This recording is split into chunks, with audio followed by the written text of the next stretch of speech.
बिस्मिल्लाहिर्रहमानिर्रहीम। अस्सलाम वालेकुम नाज़रीन।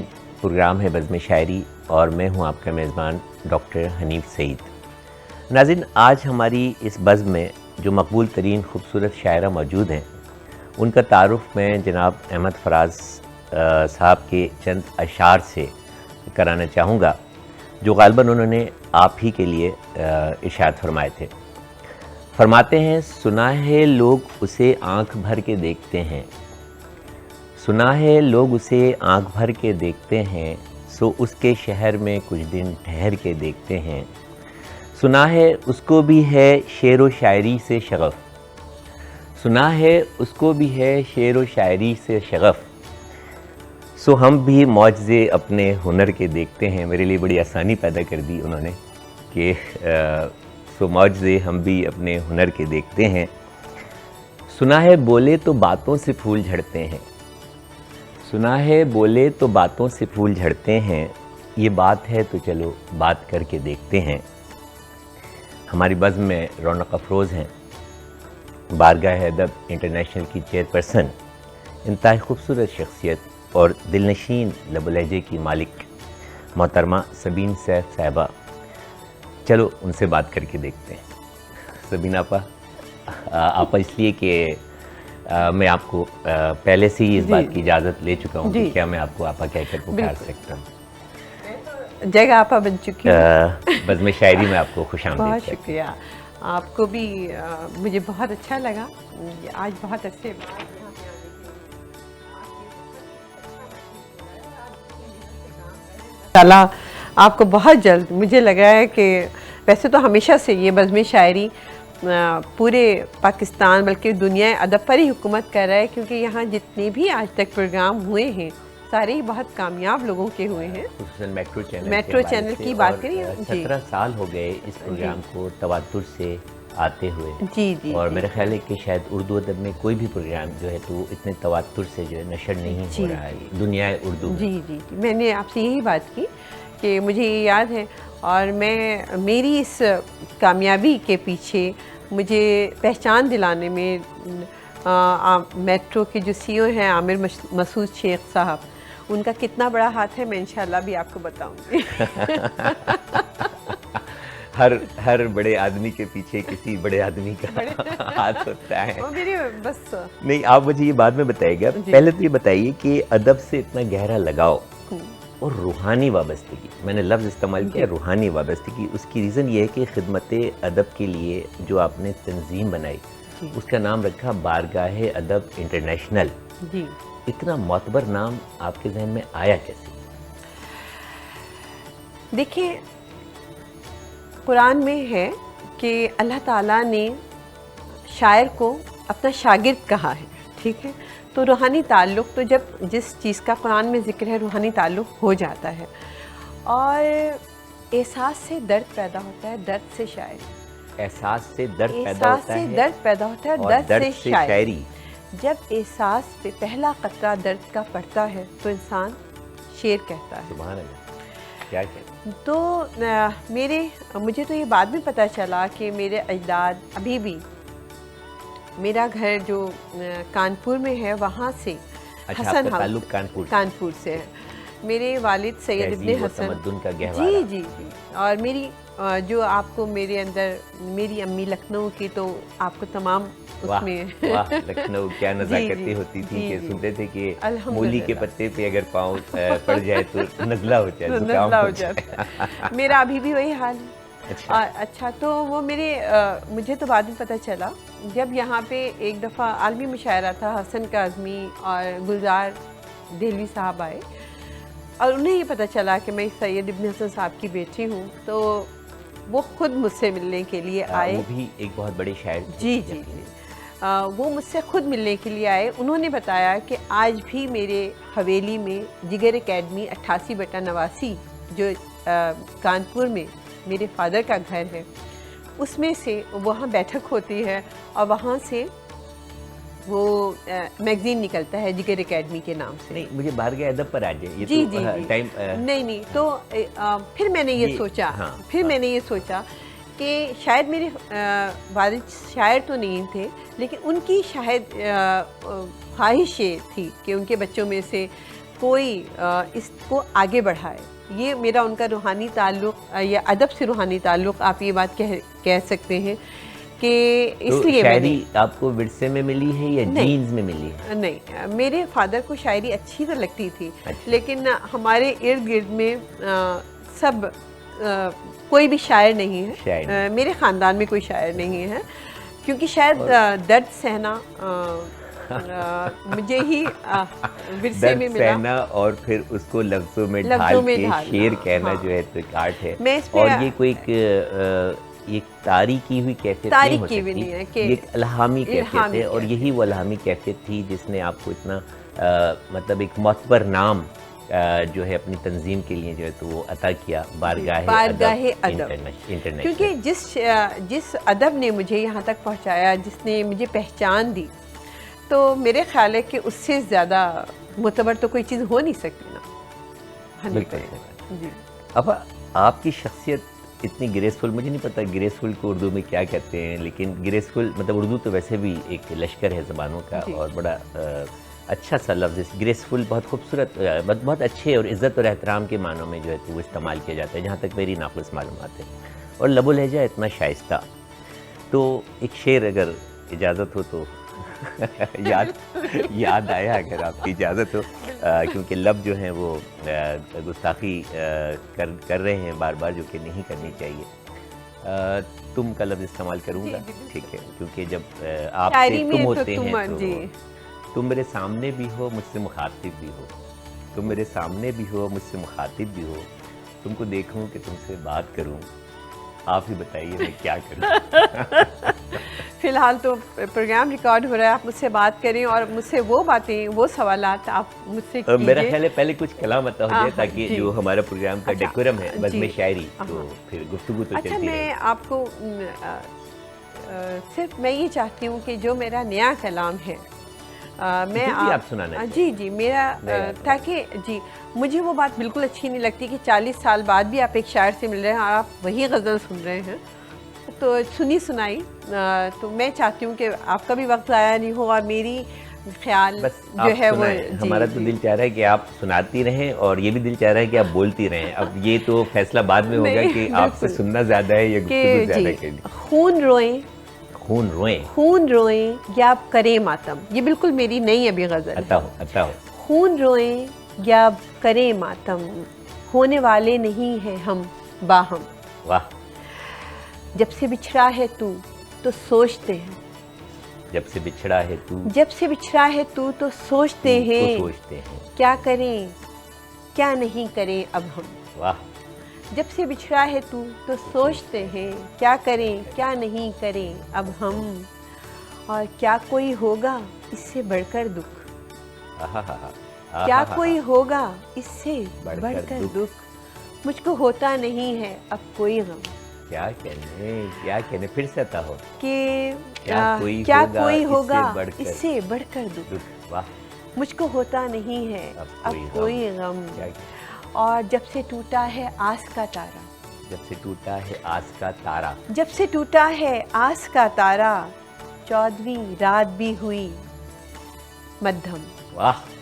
जब से टूटा है आस का तारा, 14वीं रात भी हुई मध्यम। क्या कहने। और जैसे कि आपने अभी सवाल किया, तो कह रही हूँ मैं आप बीती बस, कह रही हूँ मैं आप बीती बस, आप होने लगे हैं क्यों बरहम। और लिखना चाहा, ये मेरा ये मुस्तकिल मौजू है कि लिखना चाहा जो सच तो रिश्तों ने, लिखना चाहा जो सच तो रिश्तों ने, कर दिए मेरे दोनों हाथ कलम।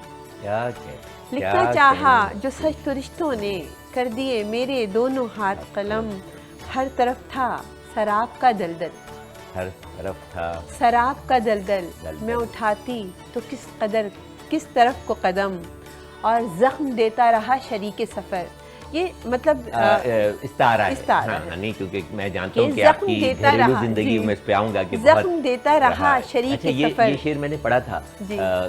सोशल मीडिया पर मेरी नज़र से गुजरा, जी। तो मतलब मुझे भी थोड़ा सा हुआ कि आपने ये शेर कि ये ज़माने को हम हाँ, लिख रहे हैं हाँ, ना हाँ, कि जख्म देता रहा शरीक के सफर, मेरी औलाद बन गई मरहम। क्या कहने, जख्म देता रहा शरीक के सफर, मेरी औलाद बन गई मरहम, और मुझको फिक्रे जहाँ नहीं है सबीन। मुझको फिक्रे जहाँ नहीं है सबीन, मेरे बच्चे हैं मेरा कुल आलम। मेरे बच्चे ही मेरे बच्चे हैं मेरा कुल आलम, होने कुल वाले आलम। नहीं क्या हैं बाहम। कहने, क्या कहने, क्या कहने। अच्छा, आपने कहा था कि वो जब मैंने लिखना चाहा सच तो सभी रिश्तों ने, क्या शेर था वो, अच्छा, अगर याद हो तो? वो ये है कि लिखना चाहा जो सच तो रिश्तों ने, कर दिए मेरे दोनों हाथ कलम। असल में हम वो लिखने मैं गुस्ताखी जी, करूँगा जी, थोड़ी जी। सी कि आपने कहा कि ये बिल्कुल जदीद गज़ल है, जी। तो आज तो मॉडर्न ज़माना है, आप रिकॉर्ड कर दिया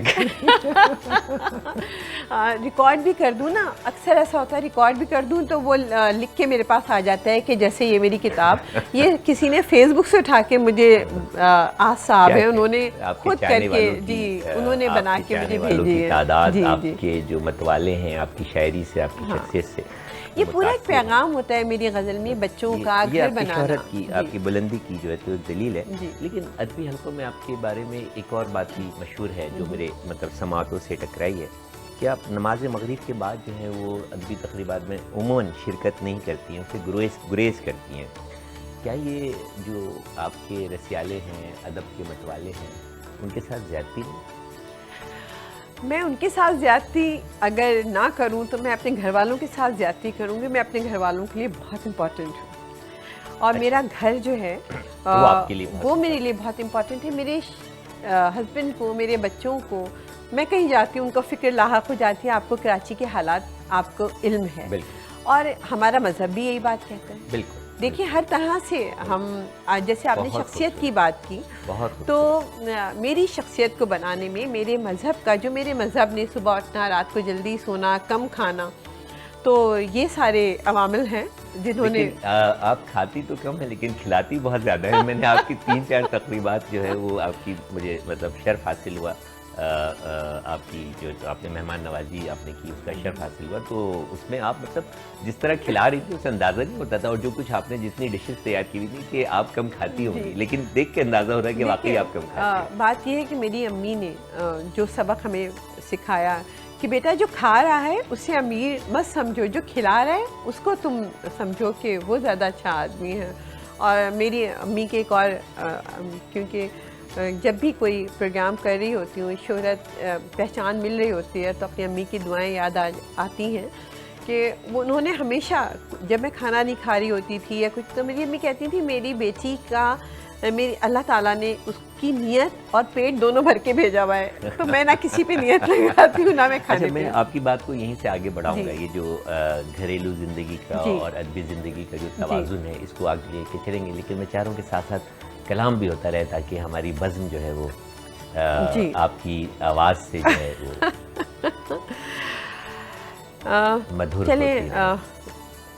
बीच में जैसे अभी आपने थोड़ी देर पहले मुझे, जब हमारा प्रोग्राम शुरू नहीं हुआ था, आपने तरन्नुम से भी कहा था, तो वो भी मैं सुनाऊंगी। बहुत अच्छा हो गया। जी जी बिल्कुल अच्छा इस गज़ल के बाद जी, ये इस गज़ल के बाद इसके बाद जी आप गज़ल कि आप ये देखिएगा कि मेरे हर शेर में एक रूहानियत, एक निस्वानियत और एक पैगाम होता है ख़वातीन के लिए। बिल्कुल, वो मैंने दिया है, वो मैं आऊँगा आपकी तरफ, आप पता करें। दर्द सहना जो लगातार नहीं सीखोगे, दर्द सहना जो लगातार, दर्द सहना जो लगातार नहीं सीखोगे, कैसे करते हैं कभी प्यार नहीं सीखोगे।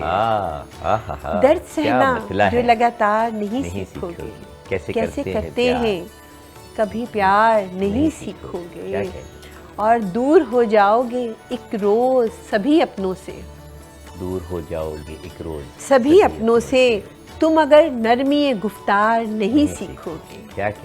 क्या दूर हो जाओगे एक रोज सभी अपनों से, तुम अगर नरमी गुफ्तार नहीं सीखोगे, और गिर पड़ोगे या कुचल देगा ज़माना तुमको, गिर पड़ोगे या कुचल देगा ज़माना तुमको, तुम अगर वक्त की रफ्तार नहीं सीखोगे। सुभान अल्लाह। और एक शेर देखिएगा कि अता, तुम अगर हाथ उठाओगे किसी औरत पर, तुम अगर हाथ उठाओगे किसी औरत पर, फिर उठाना कभी तलवार नहीं सीखोगे। क्या कहने, क्या तुम अगर जुर्रत हाथ मंदाना उठाओगे इज़हार है और किसी क्या, औरत पर, क्या, फिर उठाना कभी तलवार नहीं सीखोगे। ये मर्दों के लिए तंबीह है या देखिए बात इसकी यही है वजाहत- कि जी वजाहत जी, ये सिर्फ एक मैं इनसे दरख्वास्त कर रही हूँ हाँ, कि खुदा के लिए मोहब्बत मत चीखें, औरतों की इज्जत औरत करना पर सीखें। हाथ उठाना मैं समझता हूँ कि सबसे सबसे बड़ी बड़ी बुज़दिली है। बुज़दिली है कि बाहर आप नामर्दानी। जी जी, मैंने कभी उस शख्स को मर्द ही नहीं समझा जो आके घर आके औरत को गालियों से नवाजे। बाहर तो आप जो हैं वो बहुत अच्छे जी जी जी। तो और जब तलक हिजर के जंगल में नहीं भटकोगे, जब तलक हिजर के जंगल में नहीं भटकोगे, तब तलक इश्क के असरार नहीं सीखोगे। और उम्र गुजरेगी यजीदों में यजीदों की तरह, उम्र गुजरेगी यजीदों में यजीदों की तरह, करबला से अगर इनकार नहीं सीखोगे। और ठोकरें खाते हुए उम्र गुजर जाएगी, पहली ठोकर पे जो सरकार नहीं सीखोगे। और उम्र भर अनकहे लफ्जों का करोगे मातम, तुम अगर जुर्रत इजहार नहीं सीखोगे। और तुम अगर हाथ उठाओगे किसी औरत पर, फिर उठाना कभी तलवार नहीं सीखोगे। क्या कहने। वक्त हुआ एक छोटे से वक्फे का, और इस उम्मीद के साथ कि मोहतरमा सबीन सैफ साहिबा हमारे दरमियान मौजूद हैं और अपने खूबसूरत कलाम और ख़ूबसूरत तर्ज़ तकल्लुम से, और अभी उन्होंने वादा किया है कि वो तरन्नुम से भी हमें सुनाएंगी। जुड़े रहेंगे बज़्म शायरी से। बज़्म शायरी में एक मरतबा आपको फिर खुशामदीद कहते हैं फराज अहमद फराज के इस शेर के साथ। सुना है बोले तो बातों से फूल झड़ते हैं, सुना है बोले तो बातों से फूल झड़ते हैं, ये बात है तो चलो बात करके देखते हैं। और पिछले 15-20 मिनट से फूल झड़ते जा रहे हैं और हमारी बज़्म जो है वो महकती जा रही है। हमारे दरमियान मौजूद हैं दौर हाजिर की मकबूल तरीन बुलंद पाया शायरा मोहतरमा सबीन सैफ साहिबा, जो अपने खूबसूरत कलाम, खूबसूरत तर्ज़ तकल्लुम से हमारी बज़्म को चार चांद लगा रही है। एक बड़ा कॉमन सा जुमला है जो मैं हर प्रोग्राम में कहता हूँ, लेकिन वाकई जो है तो आज चार चांद लग रहे हैं और बज़्म महक रही है। अब आपके बहुत सारे गीत और गज़लें बहुत सारे मशहूर फ़नकारों ने गाए भी हैं, और उनको गाने के बाद न सिर्फ ये कि उन्होंने शोहरत की बुलंदियों को छुआ, बल्कि आपके कलाम को भी दवाम बख्शा जी। लेकिन जब आपकी शख्सियत को देखता हूँ तो आपने कहीं भी कोई वही इज्जत इनकिसारी, वही जो है तो धीमा लबो लहजा रख रखाव, कहीं कोई तकब्बुर का लफ्ज़ तो नहीं कहूँगा, कहीं कोई फ़ख्रिया जो है तो वो एहसास जो है तो मुझे दूर दूर तक नहीं नज़र आता। ये तो बहुत एक शायर के लिए बहुत एजाज़ की बात होती है कि उसकी गज़ल को कोई गुलकार, गीतकार नगमे को गा ले, तो ये बड़ा एजाज़ होता है। तो देखिए, मेरी आज से 14-15 साल पहले एक CD नियाज़ साहब ने बनाई थी, जिसमें सलामत अली वग़ैरह ने बहुत सारी गज़लें जो अच्छे गाने वाले हैं उनकी गज़लें उन्होंने गाई, और उसको CD को भी बहुत शोहरत मिली। लेकिन क्योंकि मैं घर से बाहर नहीं निकलती, तो इसलिए मुझे अब जो है यूसुफ सलाउद्दीन साहब ने मेरी गज़लों की एक CD बना रहे हैं, और मेरी ये गज़ल है उस पर राहत फ़तेह अली साहब ने उसकी पूरी कवाली बनाई है। तलत जी हो गई है तैयार? जी तैयार हो गई इंशाल्लाह जी। आता हो जाए लगे हाथों जी जी बिल्कुल। मैं उसके बल्कि वो गज़ल है मेरी। और क्या अच्छा होता है कि किसी शायर के कलाम को कोई खूबसूरत आवाज़ मिल जाए। जी वो मैं आपको 2 शेर तरन्नुम में ही सुना देती हूँ, ठीक है? जो वैसे बहुत आप तकल्लुफ़ बरतती हैं तरन्नुम में सुनाने में। जी नहीं कि दिल लगी ये किया नहीं करते, दिल लगी ये किया नहीं करते, सुभान अल्लाह। इश्क़ को मशे गला नहीं करते, दिल लगी ये किया नहीं करते। और एक शेर सुनिएगा, इसमें शिद्दत है मोहब्बत की। मोहब्बत की शिद्दत फिर मैं आपसे पूछूंगा कि क्या होती है। आप मेरे हैं या ज़माने के, आप मेरे हैं या ज़माने के, क्यों कोई फैसला नहीं करते, फिर से आप मेरे हैं या ज़माने के, क्यों कोई फैसला नहीं करते। इश्क को मशगला नहीं करते, दिल लगी ये किया नहीं करते। और इसका एक शेर सुनिएगा, मुझे याद आ गया। क्या? जो बिछड़ जाए, जो बिछड़ जाए, जो बिछड़ जाए अपनी मर्जी से, वो दोबारा मिला नहीं करते।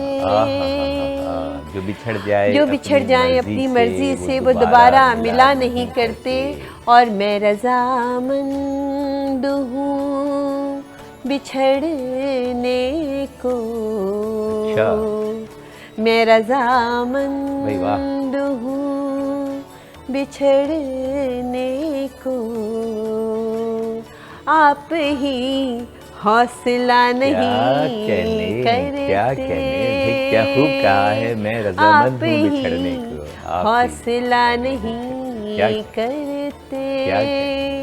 इश्क को मशगला नहीं करते, दिल लगी। अच्छा, यूसुफ सलाहुद्दीन साहब ने इस सीडी का नाम भी दिल लगी रखा है, पता है आपको? अच्छा, इसमें कितनी गज़लें होंगी? इसमें 5 मेरी गज़लें हैं और दूसरों की हैं। हिना नसरुल्लाह साहिबा ने गाई है। एक जो है तो राहत फ़तेह अली खान, एक राहत फ़तेह अली, उन्होंने इसको कव्वाली पूरा बनाया, मेरे पास आ चुकी है। इंशाल्लाह आप लोगों को बहुत जल्द, लिखने वाले का भी और गाने वाले का भी। और जब ये गज़ल मंजर आम पर आएगी तो यकीनन एक धूम सी जो है तो मच जाएगी, इंशाल्लाह जो है तो एक सहर तारी हो जाएगा। और सहर चाहता हूँ कि तारी रहे तरन्नुम के साथ। अगर अच्छा, तरन्नुम के साथ एक मेरी जो आपको जी, आप तहत में भी पढ़ती हैं तो लगता है तरन्नुम नहीं पढ़ती। बहुत शुक्रिया। मेरे दिल से जुदा नहीं होता, आप सुनिएगा इसका। मैं सुन रहा हूँ, मेरे दिल से जुदा नहीं होता, दर्द तो बेवफा नहीं होता। मेरे दिल से जुदा नहीं होता, दर्द तो बेवफा नहीं होता। और एक पैगाम सब लोगों के लिए, सब शादीशुदा लोगों के लिए, जो जलाता ख्याल से मुझे घर भी जाना है आशियाने को, जो जलाता है आशियाने को, वो कोई दूसरा नहीं होता, वो कोई दूसरा नहीं होता, दर्द तो बेवफा नहीं हो होता, मैं न लाती फलक से आदम तो, मैं न लाती, मैं न लाती वाह।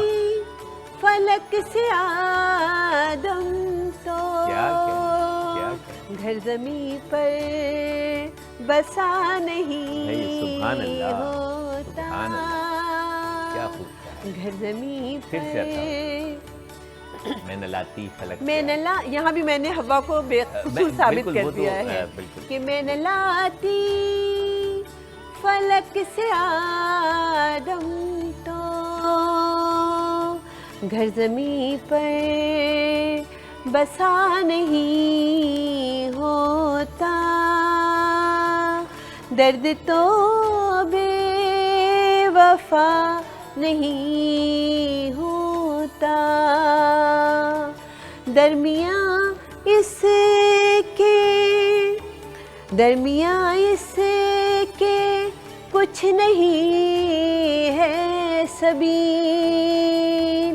इश्क होता है या नहीं वाह वाह वाह वाह वाह, इश्क होता है या नहीं होता, इश्क क्या होता क्या है या नहीं होता। या नहीं आपकी इस होता। गज़ल से दो सवाल निकलते हैं। एक तो आपने लफ्ज़ इस्तेमाल किया था शिद्दत मोहब्बत, शिद्दत, तो मोहब्बत तो होती ही शिद्दत है, शिद्दत मोहब्बत भी कोई चीज़ होती है जी। कोई भी रिश्ता, मैं आपको एक बात बताऊं, जी। कोई भी रिश्ता उस वक्त तक पायदार तो हो सकता है, लाजवाल नहीं हो सकता जब तक उसमें दीवानगी की हद तक शिद्दत नहीं हो। यहाँ पे मैं आपको एक बात बताती कोई भी चलूं, रिश्ता उस वक्त तक लाजवाल नहीं हो सकता जब तक उसमें दीवानगी की हद तक शिद्दत नहीं, ना हो। पायदार तो क्या हो सकता है, खूबसूरत लाजवाल लाइन नहीं है। हो कोई भी सकता। रिश्ता उस वक्त तक लाजवाल पायदार नहीं हो नहीं, सकता। सॉरी, कोई भी रिश्ता उस वक्त तक लाजवाल नहीं हो लाजवाल नहीं हो सकता, सकता। पायदार तो हो सकता है, लाजवाल लाजवाल नहीं नहीं हो सकता जब तक उसमें दीवानगी की हद तक शिद्दत शिद्दत। नहीं हो। वाह। और मैंने इश्क किया है, पहले मैं समझती थी कि मुझे अपनी माँ से इश्क है। क्या अच्छा, वो तो है, वो तो एक नहीं को एक इसके natural बाद process। मैंने जब अपने बेटों से इश्क किया, मेरे बच्चे हुए, आप यकीन करें, तो ये हमारे भाईजान का मैं भाई उन्हीं की तो औलाद है, उन्हीं की तो देखिए। तो पहले अगर उनका मैं जिक्र देखिए करें ना, ना। पहले एक तो पहले ही वो- आपने एक शेर में वो कह दिया था थोड़ा सा, फिर आपको बीच में फिर देखिए, नजरअंदाज कर बात दिया। ये है कि दो जब डिफरेंट यहाँ भी एक सबा की डिफरेंट पर्सनालिटीज मिलती हैं ना, तो औरत को फौरन जब आपको किसी से इश्क होता है ना, अपने ज़ात की नफ़ी कर देनी चाहिए। मेरा अपने इसमें शौहर मिटा से, दें। जी, मेरा अपने शौहर से, सैफ साहब से मोहब्बत का एतराफ़ या मतलब उनको मैं ये बताना चाहती हूँ, उनकी जो औलाद है उसको मैंने आज कहाँ ला के खड़ा किया है, सैफ साहब की औलाद को। क्या ये मेरी उनसे मोहब्बत की शिद्दत है, शिद्दत का इजहार है या कि जी कि मैंने अपने बेटों से मोहब्बत की। मैं आपसे गलत नहीं कह रही, मेरे बच्चे कभी स्कूल से लेट नहीं हुए, मेरे बच्चे कभी विदाउट होमवर्क और नाश्ते के नहीं गए, कभी आज तक उनको मच्छर तक काटने की तकलीफ़ मैंने नहीं होने दी मोहब्बत की। और अब मुझे जो इश्क है, मेरा नया इश्क आप सुन लीजिए कि मेरा इश्क जो है, मेरा पोता मोहम्मद, माशाल्लाह, मुझे उससे इश्क है। अपने ईसा, मुझे अपने दोनों पोतों से इश्क हो गया भाई। मुझे तो हैरत की बात है कि अब मैं उनके बगैर नहीं रह सकती। अच्छा, आप अपनी गुफ्तगू से भी, आपकी गुफ्तगू से भी अंदाज़ा हो रहा है, और आपकी शायरी को जो थोड़ी बहुत मैंने पढ़ी है, जो और समझ में आपकी है तो इतनी सैल मुमतना में है और इतनी गहरी भी है कि लेकिन हम जैसे कम इल्म लोगों की समझ में भी आ जाती है। आप रिश्तों का बड़ा एहतराम करती हैं शायरी में, जोड़ने की बातें करती हैं, बसाने की बातें करती हैं, कहीं कहीं एहतजाज भी नज़र आता है, जैसे आपने कहा कि हाथ उठाए जो तुम अगर हाथ उठाओगे तो किसी कहीं कहीं और, समाजी रवैयों से जो है तो एहतजाज भी जो है तो नज़र आता है। लेकिन जो बुनियादी जो महवर है आपकी शायरी का, वो मोहब्बत, रिश्ते, एहतराम, ये है। और एक बड़ा खूबसूरत शेर, अगर आपकी इजाज़त से, आप ही का शेर, कि आप तो बस घर बनाकर रह गए, आप तो बस घर बनाकर रह गए, आप इस घर को बसाएं तो सही। तो सिर्फ घर न बसाएं, घर ना बनाएं, घरों को बसाएं भी ज़रूर। घर बनाना और घर बसाना दो मुख्तलिफ चीज़ें हैं। और यकीन मानिए जब घर बनाने के बाद आप घर बसा लेंगे तो आपकी ज़िंदगी इतनी ही खूबसूरत हो जाएगी, इतनी ही मुतवाज़िन हो जाएगी जितनी सबीन सैफ साहिबा की है। जैसे कि मैंने आपको बताया, रिश्ते मोहब्बत की शिद्दत इतनी है कि मुझे अपने बेटों से ज़्यादा अपनी बहुओं से, अपने बेटों से, अपने पोतों से मोहब्बत है। बहुओं से इतनी मोहब्बत है, आप यकीन करें कि समाजी रवैयों से नहीं टकराव नहीं जी।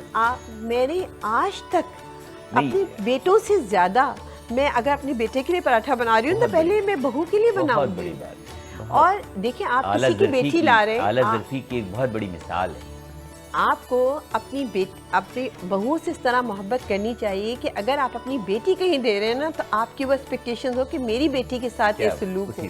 मेरी बहुएं बहुत ख़ानदानी, और आज मैं आपको सच बता रही हूँ, मेरी बड़ी बहू 7 साल, अभी तो सिंगापुर गए हैं, 7 साल मेरे साथ रही है और हमारे दरमियान कोई स्टार प्लस नहीं चला। उसने मेरी इज्जत की, मैंने उसकी इज्जत की। और स्टार प्लस और अगर वो ऑफिस गई है तो मैंने, बेटा आपने खाना खाया? मैं आज भी अपने छोटे बेटे के बनाने से पहले अपनी बहू का नाश्ता और लंच बॉक्स बना के रखती हूँ। शख्सियत है आपकी। वही मैंने आपको कहा कि आप रिश्तों को जोड़ने की और प्यार, मैं इसलिए आपको बता रही हूँ कि किसी बच्चे का बचपन, अब आप ये बात समझिएगा कि किसी बच्चे का बचपन बीच में आधा न रह जाए, किसी बच्चे का बचपन बीच में आधा न रह जाए। भले माँ बाप अपना घर कभी तोड़ा नहीं करते। क्या कि हमारी, मैं एक टूटे हुए घर की, मेरे अम्मी और अब्बा में जब मतलब ये चपकली शुरू हुई, और फिर मैंने एक शेर लिखा बचपन का, 3 साल की उम्र का। आप सुनिएगा कि रोते, 3 साल की उम्र में आपने शेर? जी, जो मेरे दिमाग में है कि रोते देखा था माँ को बचपन में, रोते देखा था माँ को बचपन में, अब वो आंसू रुला रहे हैं मुझे। क्या तो बात ये होती है कि दर्द, जब मैं आज तक यकीन करें अपनी शायरी में अपनी माँ के उन आंसुओं का कर्ज नहीं उतार सकी। आज तक वो यकीन, हनीफ साहब, मेरे अंदर वो टप ऐसा लगता है मुसलसल वो गिरे जा रहे हैं। मैं छोटी सी थी, मैं बोल नहीं सही, मैं सिर्फ उनको देख रही थी, और मुझे लगता है कि आज भी मैं उन आंसुओं का, मैं कितना भी दर्द लिख लूँ ना, मैं उन आंसुओं के दर्द का कर्ज नहीं उतार सकती। अपना घर ना तोड़े खुदा के लिए। अगर आपने शादी की है, माँ बाप, आपको पता है औलाद को सबसे ज़्यादा, हर खिलौनों से ज़्यादा खुशी कब मिल रही होती है? जब मियाँ बीवी, उसके माँ बाप एक दूसरे से मोहब्बत का इजहार कर रहे होते हैं ना। आपको अगर अपनी शख्सियत, बच्चों की शख्सियत बनानी है, आप मेरे बेटों से मिले, आपको पता चलेगा कि औलाद, लड़के क्या होते हैं, मोहब्बत क्या होती है। मैंने उनको कभी एहसास नहीं होने दिया कि मैं किसी तकलीफ़ से गुजरी। ज़ाहिर है कि डिफरेंट पर्सनैलिटीज़ होती हैं। मेरे शौहर बहुत अच्छे इंसान हैं, और मैंने उनको, मतलब मैंने आपको बताया कि मुझे अपने मियाँ बीवी क्या इजहार करेंगे मोहब्बत का, लेकिन मेरी मोहब्बत का इजहार यही कि मैंने उनकी औलाद को ऐसा बना दिया कि वो फख्र कर सकते हैं। औरत ही घर को जो है तो वो जन्नत बना देती है, और औरत ही जो है तो वो घर को जो है तो वो खेल समझा है घर बनाने को। पैसा बचाना पड़ता है, और उंगलियों को हम कलम करते रहे, चाहतों में रंग भरने के लिए तोड़ डाला है खुद अपने आप को एक घर तामीर करने के लिए। क्या कहने, क्या खूबसूरत शायरी, क्या खूबसूरत गुफ्तगू। लेकिन वक्त हुआ एक छोटे से वक्फे का, इस उम्मीद के साथ कि मोहतरमा सबीन सैफ साहिबा हमारे दरमियान मौजूद हैं। मुझे उम्मीद है कि आप जुड़े रहेंगे बज़्म शायरी से। बज़्म शायरी में एक मरतबा आपको फिर खुश आमदीद कहते हैं, और हमारे दरमियान मौजूद हैं मोहतरमा सबीन सैफ साहिबा, जो अपने खूबसूरत कलाम और ख़ूबसूरत तर्ज़ तकल्लुम से और अपनी सहर अंगेज़ शख्सियत से हमारी बज़्म को महका भी रही हैं, दमका भी रही हैं, चमका भी रही हैं। अहमद फ़राज साहब की एक ही गज़ल ने मेरे लिए बहुत आसानी पैदा कर दी। 2 शेर और जो है तो आपकी इजाज़त से सुनाना चाहूँगा। सुना है रात उसे चाँद तकता रहता है, सुना है रात उसे चाँद तकता रहता है, सितारे बामे फलक से उतर के देखते हैं। सुना है दिन को उसे तितलियाँ सताती हैं, सुना है दिन को उसे तितलियाँ सताती हैं। सुना है रात को जुगनू ठहर के देखते हैं, और शायद लगता है इस दौरान मुझे लगा कि ये शेर भी जो है तो वो सबीन सैफ साहब को के एजाज़ में ये उनको देख कर ही कहा गया, ये अगर नहीं भी कहा गया तो उनके ऊपर पूरा पूरा सादिक आता है। क्या कहते हैं? बहुत शुक्रिया। मैं बहुत देर से आप जो कहलवाना चाह रहे हैं मैं कह देती हूँ कि ये बहुत ज़ाहिर है कि बहुत पुरानी बात है, जब वाकई में मैं बे इंतहा खूबसूरत थी। तो ये आपसे किसने कहा कि अब आप खूबसूरत नहीं हैं? अब तो 10% ये उस गुस्ताख का नाम नहीं, है। अब 10% जो सच आपको बताऊं, जो हकीकत बात है कि मैं बहुत अपनी, जब मैं 16-17 साल की थी उस वक्त स्टूडेंट लाइफ कॉलेज के ज़माने की बात है, मैं जहरा निगाह साहिबा के घर गई थी। मेरी बड़ी बहन को जाना था, उनकी तबीयत ख़राब हो गई। ये की बहन होती थी जी, तो नॉर्थ नज़रबाद में। तो मेरी बड़ी बहन मेहर नाम है, उनको बहुत शायरी से शगफ था, शायरा तो नहीं है वो, तो उनको जाना था लेकिन उनकी तबीयत ख़राब हो गई तो वहाँ मुझे जाना पड़ गया अपनी बड़ी बहन की दोस्त के साथ। ठीक है। वो काफ़ी बड़ी मेरी बहन में और मुझे जी 14 साल का उन लोगों में फ़र्क है। अब आप सोचें कि मैं बहुत छोटी थी उस वक्त। अच्छा, लेकिन मेरे बाल घुटनों तक, और मुझे याद है मैंने ब्लैक कलर का अभी भी हैं तो ये मैं जान सकता हूँ, मतलब ये इतने खूबसूरत घनी दराज और सियाह जुल्फों का राज? ये कुछ तो आपका कमाल है, आपकी प्रोडक्ट, नाम मैं नहीं लूँगी, और कुछ ये कि अल्लाह ताला ने हमें कुदरती तौर पे भी है, ये हिफाजत भी मांगती है। हिफाजत जी, आप केयर करते हैं ना, जब अल्लाह ताला की नेमतों का शुक्र अदा करते हैं, उनकी केयर करते हैं, शुक्राने नेमत है। अल्लाह ताला की दी हुई नेमतों की हिफाजत करना शुक्राने नेमत है। आपने दांत, बाल और नाखून, ये आपकी ख़वातीन का बहुत खूबसूरत कि आप अपने आप को साफ़ सुथरा रखें, तो आप अल्लाह ताला का शुक्र अदा कर रहे होते हैं, तो अल्लाह ताला खुद ब खुद नवाजता रहता है। तो मैं आपको ये बता रही थी, मुझे याद है कि मैंने ब्लैक कलर का सूट पहना था, नेट का दुपट्टा था ब्लैक कलर का, तो मैं उस वक्त नहीं जानती थी कि ये सारे लोग कौन हैं क्या। तो फराज साहब आए हुए थे कहीं से। इसके बाद जब प्रोग्राम ख़त्म हुआ तो वो बाकायदा, मैं वो लम्हा नहीं भूल सकती। और अब तो खैर बहुत सारे लोगों को ये बात पता चल गई है शादी के बाद। मैं तो छुपाती ही रही कि शौहर, आपको पता है ना मेरे हस्बैंड वैसे भी बड़ा शक्की मिजाज है। नहीं, मेरा ख्याल है कि मर्द होते ही शक्की मिजाज हैं, और औरतें उससे भी ज़्यादा शक्की मिजाज हैं। मर्दों की होना चाहिए मोहब्बत। तो मेरे पास मेरे पास सुटके आए, और जैसे चलते अपने बात, चाय का दौर चल रहा था, तो मेरे बराबर में, मुझे ये भी याद नहीं कि कौन शायर या शायर बैठे थे, मेरी बड़ी बहन की दोस्त बैठी हुई थी, तो कहते ये कौन है? उन्होंने कहा ये मेहर की बहन है। तो बस एकदम से मेरी तरफ उन्होंने देखा और उसके बाद कहा बहुत मुख्तलिफ, इनकी खूबसूरती बहुत मुख्तलिफ है, और हम उसके शहर में ठहरें कि कूच कर जाएं, फराज आओ सितारे सफ़र के देखते हैं। ये उसी वक्त कहा। और इसके बाद ये फिलबदी, उस वक्त मैं आपको बता रही हूँ, मुझे तो इसके बाद उन्होंने ये बात कही कि एक गज़ल होने वाली है इस बच्ची को देख के। तो जाहिर है कि इसके बाद मेरी शादी हो गई, मैं अपने घर के झंझटों में पड़ी। फिर किसी ने मुझे याद दिलाया, तो भाई याद है कि इसके बाद आप ये बार बार जो मुझे मेरी खूबसूरती फराज साहब को याद दिला रहे हैं ना, फराज साहब भी मेरा एक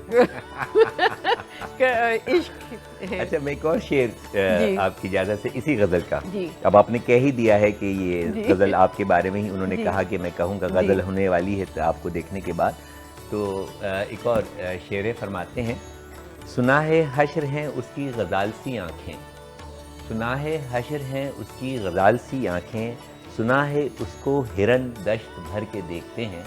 तो आपकी इजाज़त से एक आर्जी तरमीम कर लूँ? जी ज़रूर। आँखें तो आपकी हैं ही हैं, लेकिन जो एक जमालियाती मसीहा, मैं एस्थेटिक का डॉक्टर हूँ, सभी को पता है, तो मैं जो देखता हूँ वो ये है कि सुना है हश्र हैं उसकी गज़ाल सी आँखें, और आईब्रो उसके कमान से दिखते हैं। तो ये जो आपकी इतनी खूबसूरत आईब्रोज हैं, तो इसमें कोई बुटॉक्स का कमाल नहीं है?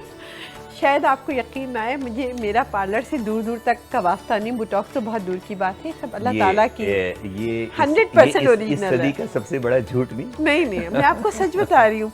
मैंने आपको कहा नहीं, मेरे आप ठीक घर करिए, आप जी ठीक करिए। अभी भी अब ये देखिए, अभी मैं आई हूँ आपके यहाँ मेकअप रूम में गई, उन्होंने वापस कर दिया कि नहीं आपको मेकअप की ज़रूरत नहीं है।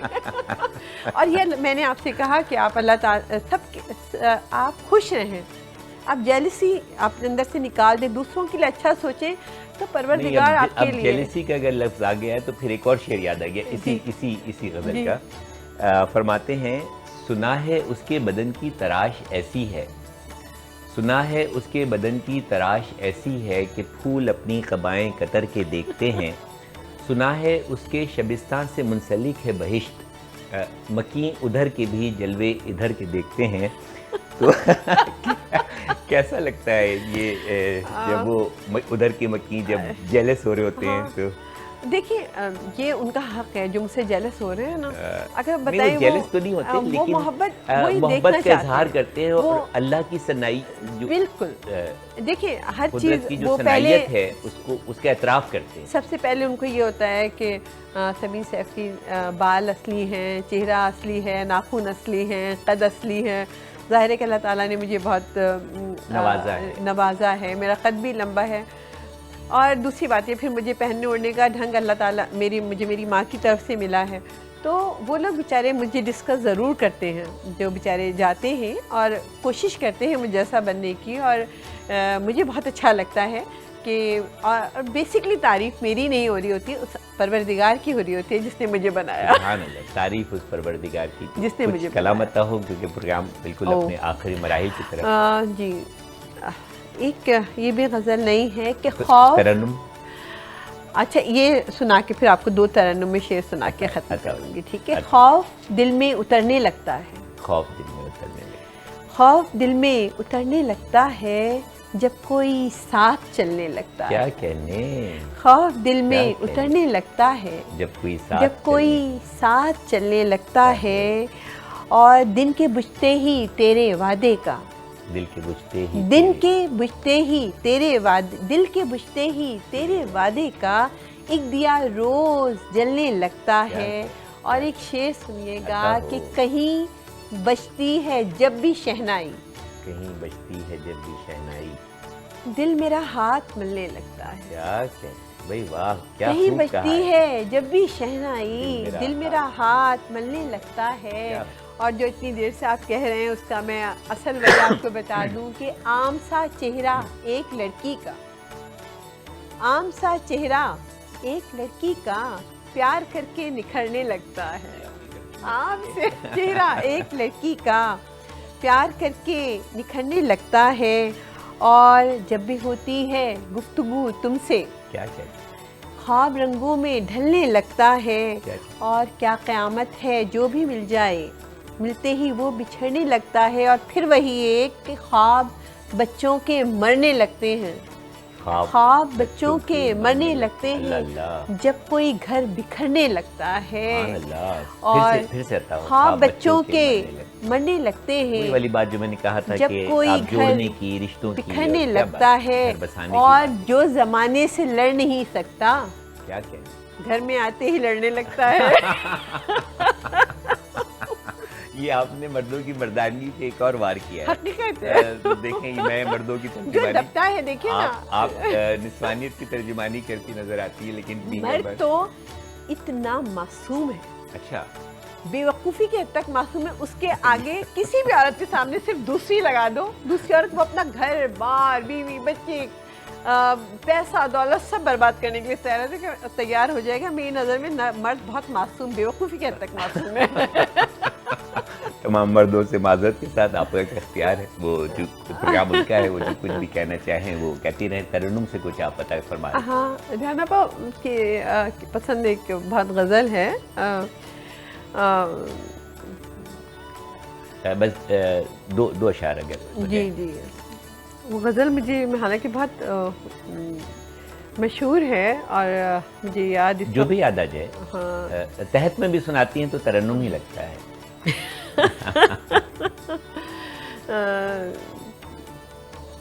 मोहब्बत से किनारा कर रही हूँ, मोहब्बत से किनारा कर रही हूँ, वाह वाह, या खुद को बेसहारा बड़ी वाह, कर क्या रही खूब, क्या खूब हूँ। कहा है। और बड़ी शेर वाह, सुनिएगा। आता हो।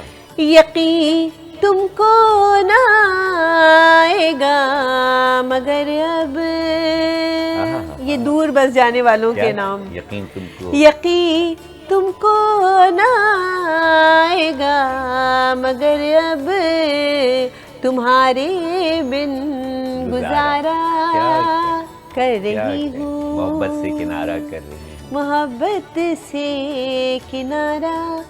और ये कुछ सांसें हैं मेरे पास अपनी, ये मेरे मोहम्मद अलीसा के लिए।